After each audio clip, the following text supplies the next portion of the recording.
نطفة أمشاج نبتليه فجعلناه سميعا بصيرا إنا هديناه السبيل إما شاكرا وإما كفورا إنا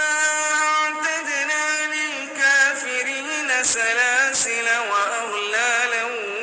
وسعيرا